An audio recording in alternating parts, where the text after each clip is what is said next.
মূলত এর অর্থ হচ্ছে বেশি, তান্ত এর অর্থ হচ্ছে বেশি। আপনি কি জানেন কোন বেশি কোথায় ব্যবহার করতে হয়? যদি না জানেন, আজকের এই 2 মিনিটের গ্রামাটিক্যাল ক্লাস আপনার জন্য। চলুন শুরু করা যাক।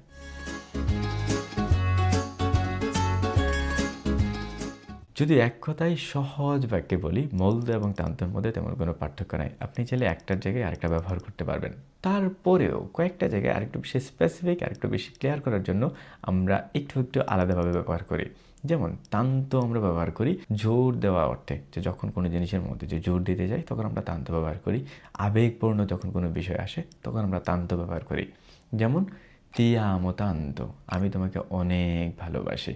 যে এইখানের মধ্যে আবেগপূর্ণ বিষয় আসছে, এই জন্য আমরা তান্ত ব্যবহার করছি। কিন্তু যদি মলতো ব্যবহার করতাম তাতে কোনো সমস্যা ছিল না। অন্যদিকে মলতো একটু নিউট্রাল, একটু ফর্মাল, একটু বেশি স্ট্যান্ডার্ড শব্দ। আপনি চাইলে সব জায়গায় ব্যবহার করতে পারবেন, কিন্তু সাধারণত একটু বেশি ফর্মাল বিষয়ের জন্য আমরা মলতো ব্যবহার করি। কিন্তু হ্যাঁ, এক কথায় উত্তর হচ্ছে যে আপনি যখন যেটা ভালো লাগে আপনি ওইটাই ব্যবহার করতে পারবেন। শুধুমাত্র মনে রাখতে হবে মলতো অর্থে বেশি, তান্ত অর্থে বেশি। ভালো থাকবেন, দেখা হচ্ছে পরের ভিডিওতে। আল্লাহ হাফেজ।